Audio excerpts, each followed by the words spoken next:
The Mafia boss married her for business. Then, broke every rule for love. Elena Vasquez knelt on the cold marble of Pier 14, salt water soaking through the knee of her tailored trousers, and did not stand up.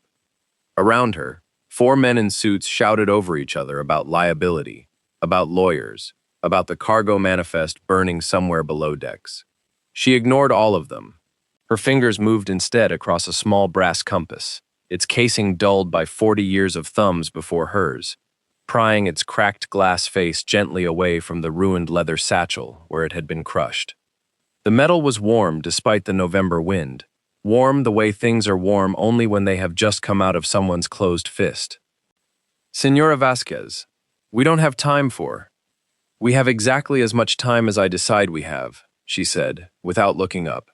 And right now, I am deciding we have time for this. She did not raise her voice. She never did. It was the stillness that made men stop talking, the way a held breath makes a room lean in. Behind her, a black car had pulled onto the dock without permission from anyone, its engine still running, its rear door not yet open. Nobody had told her who was inside it. Nobody needed to. The dock workers had gone quiet the way water goes quiet before a ship's wake arrives. She closed her hand around the compass. When every road is uncertain, let your heart become your true north, and slipped it into her coat pocket, over her heart, the way she always did before something in her life was about to change. The car door opened. What kind of man arrives at a bankruptcy negotiation like it's a war he's already won? And what does it mean that the only person on that dock who refuses to be afraid of him is the woman holding her dead father's compass like a weapon? 3 weeks earlier, Elena Vasquez's office smelled of paper, strong coffee, and the particular mustiness of maritime law books nobody else in Barcelona still owned in hardcover. She kept the compass in the top drawer of her desk, beside a photograph of her father on the deck of a fishing trawler, and she touched it exactly once a day, in the morning, before she opened the first file. She was good at her work in the unglamorous way that never makes headlines. She read contracts other lawyers skimmed. She noticed the clause on page 41 that meant 112 families would lose their pensions if a shipping consortium folded, and she rewrote it at 11 at night, alone, because nobody had asked her to. She carried a leather satchel that had been her father's, its strap restitched twice. She refused a newer one when a colleague offered. "It still works," she said, and that was the whole explanation anyone got. In a conference room overlooking the harbor, a senior partner from a rival firm once looked past her to address the younger male associate at her side. "Perhaps your associate could walk us through the summary," he said, assuming rank by proximity to youth and thinness. Elena did not correct him. She simply let her associate stammer through the summary badly, watched the rival partner's confidence curdle in real time, and then closed the deal herself 20 minutes later, with the clause the young man hadn't understood. She filed the moment away, the way she filed everything. Not as a wound, but as information. She noticed things. That was her gift. She noticed the tremor in a shipping magnate's hand 3 seconds before he admitted his company was insolvent. She noticed which longshoremen still walked home instead of taking the bus, and quietly restructured a client's payroll schedule so they could. She did not notice, at first, that one of her smallest clients, a modest freight company she'd saved from bankruptcy the previous spring, had been laundering money for a man she had never met. She noticed only when her office phone rang on a Tuesday morning, and a voice with no name attached to it said, "Senor De Luca requests your presence at Pier 14. Today it concerns a matter of shared liability." Elena set down her coffee, touched the compass once, out of turn, out of ritual, and reached for her coat. He was not what she expected, mostly because she had not let herself expect anything. Adrian De Luca stood at the end of the pier in a coat the color of wet slate, flanked by 2 men who did not speak, studying a burning cargo hold with the flat patience of someone reading a weather report. He did not turn when she approached. Most people, sensing someone new in a room, turn. He simply said, "You're the lawyer who costs more than the ship." "I'm the lawyer who's about to save you from losing both," Elena said, and crouched to examine the manifest one of his men had abandoned on the ground. He turned then. Adrian De Luca had spent 11 years cultivating a very specific silence, the kind that made grown men reorganize their sentences mid-thought. Elena Vasquez did not reorganize anything. She read the manifest, said, "Your insurer is going to use paragraph 6 against you within the hour, so we should call them before they call you," and stood back up without waiting for his reaction. His defining flaw was a quiet, corrosive certainty that every person who approached him wanted something and would eventually trade him for it. He watched her the way a man checks a lock he doesn't trust. He waited for the moment she would try to charm him, flatter him, angle for something. She never did. She simply worked. A small girl in a yellow raincoat ducked under the police tape at the edge of the pier. Sophia, 9 years old, sketchbook clutched to her chest, chasing a stray cat that had bolted from the smoke. One of DeLuca's men moved to intercept her, hand already reaching. Elena stepped between them without looking at Adrian for permission, crouched to Sophia's height and said, "That cat's smarter than all of us. She already found the safest place on this dock. Want to show me where?" Sophia's small hand slipped into Elena's without hesitation. Adrian watched this the way he watched everything, cataloging it, filing it, deciding what it meant later, in private. His men noticed him watching. None of them said anything. By the time the fire crew declared the hold contained, he had made a decision about Elena Vasquez that he did not share with anyone, least of all her spoons. He told his lawyer, quietly, on the drive back to the estate, that the business marriage his consigliere had proposed weeks earlier, a marriage that would legally shield both their operations from a hostile takeover, would happen. With her, specifically her. He did not explain why. He never explained anything. What would you do if the most dangerous man in the room made a decision about your entire future and didn't think you deserved to hear the reason? The marriage was, on paper, exactly what Sebastián Navarro had engineered it to be. A merger disguised as a wedding. Two shipping empires bound by a signature instead of a bloodline.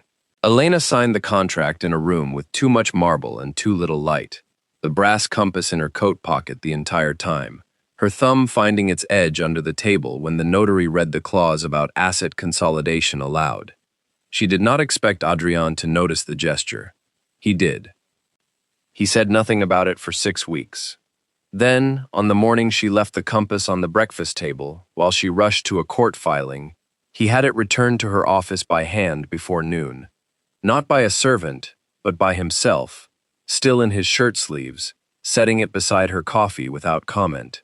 He gave every guard on the estate a raise that quarter. He gave his lawyer a bonus for closing the merger early. He gave Elena nothing but the compass, delivered personally, and an extra 4 minutes of his time he did not have. She noticed. She did not ask him why. One evening she found him in the estate's lower study, not the one visitors saw, but a smaller room behind it, walls lined with photographs he'd never shown anyone. His younger sister at 17, laughing on a boat, a hospital bracelet in a glass case, a single photograph of a boy with a fresh scar beneath his jaw, taken the night everything in his life had reorganized itself around one unbearable choice. Elena did not ask what happened. She sat beside him in silence, and it was the silence, not a single word from her, that told him she understood there was nothing to say. His men began pulling out her chair before she reached the table. Someone remembered, without being told, that she took her coffee black and her documents unstapled. A guard who had never spoken to her by name began greeting her by name. Sebastián Navarro, Adrian's financial advisor and Sofia's occasional chess partner, appeared at every gathering with the easy warmth of a man everyone assumed was harmless. He complimented Elena's legal instincts. He brought Sofia licorice from the market near the cathedral. He asked Elena, once, with the mildness of idle curiosity, exactly which accounts she had reviewed during the merger.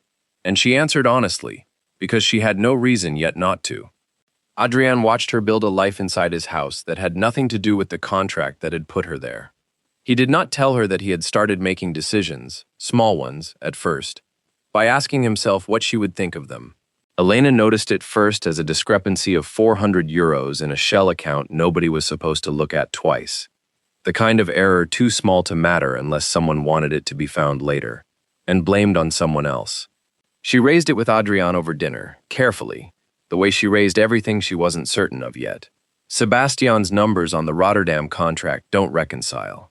Sebastian has run these books for 9 years, Adrian said. If there's an error, it's an error. He did not dismiss her out of cruelty. He dismissed her out of 11 years of trusting exactly one man completely, and Sebastian was that man. She let it go. She did not let it go inside herself. 2 nights later, Sophia went missing from the harbor promenade for 11 minutes. 11 minutes in which her mother's phone rang with no caller ID, and a voice told her, calmly, that her daughter was safe for now, and that Elena Vasquez should consider what happens to little girls when powerful men make enemies. Sophia was found sitting on a bollard near the fish market, unharmed, insisting she'd simply wandered off to sketch the boats. Nobody believed her. Elena believed her least of all. She had seen the fresh scuff on the girl's shoe, the kind made by being lifted, not by walking. She told Adrian. He tightened security. He did not, yet, suspect the man who had helped him plan the wedding seating chart. Elena made a choice that cost her something. She stopped mentioning what she saw to Adrian and started keeping her own file. Dates, transfers, names, hidden inside the lining of her father's satchel, because she had learned, a long time ago, that being right and being believed were not the same thing, and she would rather have proof than permission. Adrian made a choice that revealed more than he intended. He assigned 2 of his most trusted men to watch Sophia without telling Elena, because somewhere in the 11 minutes of not knowing where the girl was, he had understood that his own daughter would never exist, and this child, not his, not required of him, had become someone he would burn the harbor down to protect. Neither of them said this to the other. The night ended with Elena standing at the window of a room that was legally hers and emotionally still a stranger's, the compass cold in her palm for the first time since she'd found it, watching the lights of the harbor and understanding that she did not yet know who, in this house, could be trusted. It was a signature that gave Sebastian Navarro away. One loop of a pen, doubled back on itself the same way in a 2019 contract and in the falsified Rotterdam ledger. A habit no forger had thought to disguise, because no one had thought a forger was needed. Elena found it at 2 a.m, alone, cross-referencing 8 years of Sebastian's filings against the Shell account discrepancy, and she did not gasp, did not run down the hall to wake Adrian. She made tea. She read the documents twice more. She wrote down, in her own careful hand, exactly what she believed had happened. That Sebastian Navarro, passed over for control of the Mediterranean operation when Adrian's father chose his son instead of his most loyal advisor, had spent 9 years building the exact kind of trust that would let him dismantle everything from the inside, and that the marriage he'd proposed to protect the empire from a hostile takeover had in fact been designed to create one, with Elena positioned to take the blame when it collapsed. She thought of every warm licorice and chess with Sophia moment and understood, with a coldness that had nothing to do with anger, that charm is not the same as goodness, and she had known that long before she'd ever set foot on Pier 14. She copied the files 3 times. She hid 2 copies. She did not go to Adrian that night. She went to him the following morning, in daylight, with his lawyer present, because she had learned that being believed required witnesses. Sebastian cornered 2 days later in the lower study, the room with the photographs he'd never been shown before that afternoon, did not deny it with the cold efficiency of a man without conscience. His hands were unsteady. I watched you name your sister's ghost in every deal you signed for a decade, he told Adrian, voice cracking somewhere honest. And no one ever asked what it cost me, watching your father choose blood over loyalty. I didn't want to hurt the girl. I told them, 11 minutes, not one more. It was not an excuse. It was for one unbearable second, almost a reason, and that was worse than if it had been nothing at all. The reveal recast everything, the licorice, the chess, the warmth at every gathering. All of it recalibrated now, as a 9-year performance so patient it had nearly worked. Elena did not wait for Adrian. She walked into the boardroom overlooking the harbor 20 minutes before the scheduled shareholders' vote, the vote Sebastian needed to legally seize control of the Mediterranean shipping consortium, and placed her 3 copies of the falsified ledgers on the table in front of 11 men who had no idea a coup was underway. "Before anyone votes," she said, her voice carrying without needing to rise, "you should know whose signature is actually on these transfers, and whose isn't." Sebastian's smile did not move fast enough to catch up with his eyes. "Elena, this is a family matter." "It stopped being a family matter," she said, "the moment you had a 9-year-old lifted off a promenade to send me a message." The room went the particular kind of silent that happens when powerful men realize they are watching something they cannot undo. Adrienne arrived 4 minutes later, having read her message twice in the elevator, and did not sweep into the room to take command of it. The room was already hers. He simply walked to where his oldest allies sat and said, low enough that only the table heard it, "Everything she just told you is true." I should have believed her the first time. He did not raise a hand against Sebastian. He didn't need to. The shareholders had already begun withdrawing their support with their silence, one by one, the loudest rejection a room like that could offer. Sebastian's own men, the ones who had followed him out of respect for competence, not cruelty, began, one at a time, to look away from him and toward the door. Elena reached into her coat and set the brass compass on the table between the falsified ledgers, not as evidence, but as a period at the end of a sentence. "My father taught me that when every road looks uncertain, you don't wait for someone else to choose your direction." She looked at Sebastian, not unkindly. "You had 9 years to choose a different one. What would you have done, in that room, with everyone waiting to see if you'd break?" Adrian reached across the table, past the ledgers, and closed his hand briefly over hers, over the compass. The first time in 3 months of marriage he had touched her in front of anyone who mattered to his business. Sophia, who had insisted on coming despite everyone telling her to stay home, watched from the doorway with her sketchbook pressed to her chest, and said, in the clear, unfiltered voice of a 9-year-old who cannot be bought or fooled, "I always knew Elena was the captain." Nobody in that room disagreed with her. 6 weeks later, Elena stood on Pier 14 again, in daylight this time. No smoke, no shouting, the harbor doing the ordinary business of harbors. Gulls, rope, the low groan of a cargo crane somewhere down the dock. Sophia sat cross-legged nearby, sketching a fishing trawler with far too many flags on it, occasionally shouting nautical terms she'd learned from a library book with the confidence of someone who intended to captain something someday. Adrian found Elena at the pier's edge, not because he was looking for her, but because he had started, somewhere in the last 6 weeks, arranging his days so that he would. He did not tell her he loved her. He had never been a man for speeches, and she had never once asked him to become one.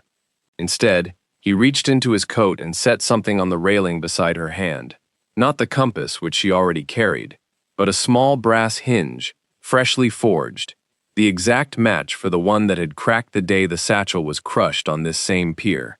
He'd had it made without telling her. Elena looked at it, then at him, and said nothing either. She simply reached over and fixed it into place herself, testing the compass's new hinge with her thumb, watching it swing open and closed, steady. "You didn't have to fix it," she said. "I know," he said. "That was the whole of it. That was enough." Sophia looked up from her drawing, studied the two of them for a moment with the unimpressed clarity children reserve for adults being obvious, and went back to adding a lighthouse to her harbor. Elena closed her hand around the compass, the brass warm now the way it had been warm that first day, warm from a hand that had just let it go. Have you ever kept something small, a compass, a photograph, a hinge someone fixed without being asked, because it proved on the days you doubted it that you were worth the trouble of being taken care of? Elena never needed rescuing. She needed someone to notice the compass in her pocket and understand what it meant to carry it alone for so long. Is there someone in your life who's noticed the small thing you carry and never made you explain it? Tell me in the comments. If this story moved you, subscribe, because the next one goes even deeper.